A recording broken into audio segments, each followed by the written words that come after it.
India taking on New Zealand in the semi-final on the 15th, the first semi-final that takes place in Mumbai. And who better to talk about this? There's Simon in the house and there is DK in the house.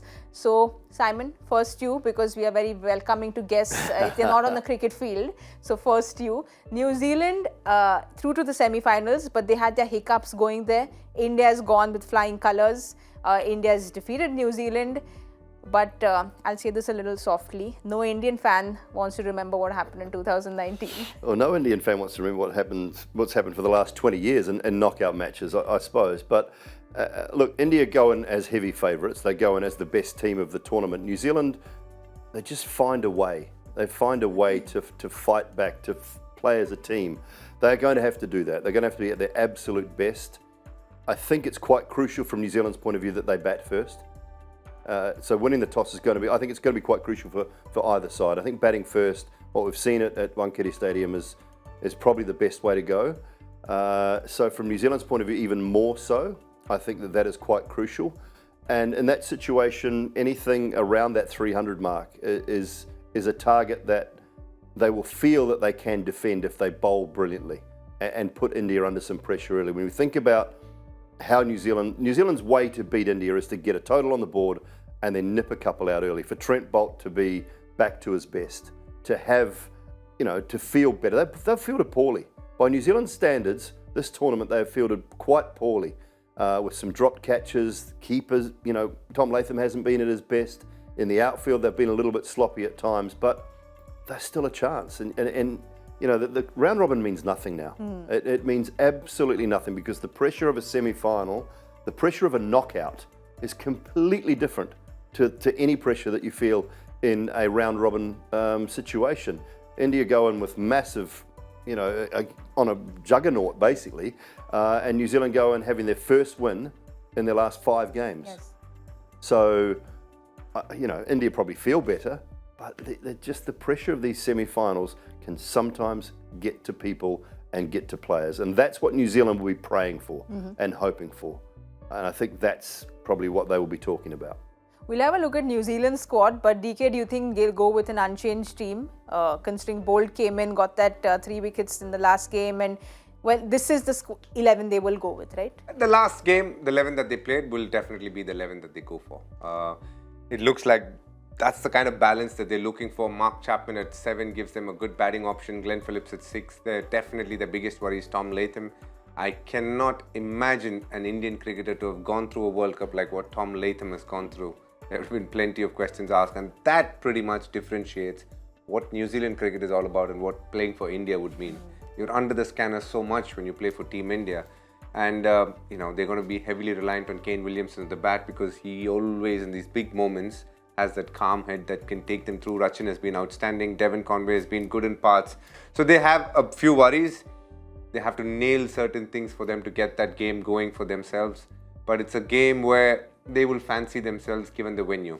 If it was played in a different venue, conditions would have definitely probably suited India a lot more. In most of the other venues, Bombay is a place where they will say, you know what, it gives us the best chance to compete against Team India in this red hot form. Well, let's have a look at Team India's squad. But Simon, obviously, they've been playing with a very set 11. So we know who the 11 is going to be. No surprises there. Obviously, hoping that Siraj has not been injured too badly and everyone's fit and fine for the semi-final. Yeah, providing nothing silly happens in the next couple of days and nobody picks up an injury at training or at the nets or anything along those lines, they will go with their tried and tested side that has been so successful. And why would they change anything? Again, runs for that top 5 today. Surya, he hasn't really had too many opportunities throughout the tournament, to be honest. And then the bowlers have just done exactly what they have done. Today's their worst performance, and it's still not a bad performance when you look at the conditions from India in that Netherlands game. So there's no reason to change anything. There's no reason for them to change the way they build up to the game. That sometimes takes over too. The build up to the game can change because you put pressure on the fact that it's a semi-final. You've got to try, as hard as it is, as a coaching group, as a management group, as a senior players group, to just treat it like another game. And if we continue to do what we've been doing throughout the tournament, we will be fine. DK, you know the pressure, you know how it is playing a big World Cup, you know the pressure that the fans put on Team India. But Rohit, as a captain, seems like a cool cucumber, and you can just see the team and squad very relaxed. But do you think that the pressure might get to Team India? Pressure will be there. In the next 2 days, ideally they should probably just switch themselves off from social media, watch very little TV, and do anything other than obviously see all the news channels. What I would like them to do is definitely do what they've been doing for these 9 games. I know sometimes the mind will want to trick you into try and doing something different in a semi-final game, and that's the last thing you'd want to do. They've played a brand of cricket which the whole nation is proud of. 1.3 billion people watching the sport will say, this is the Team India that I want to see every day on the park. And that's the kind of impression they've left on us. It's one of those few World Cups where in case it just doesn't go their way, we will still turn back and say it was one bad day. This was the best team of the tournament. Irrespective of who's won this tournament, it's very hard to go through group stages, playing 9 games against top opposition, dominating each game. And I think a lot of credit must be given for that.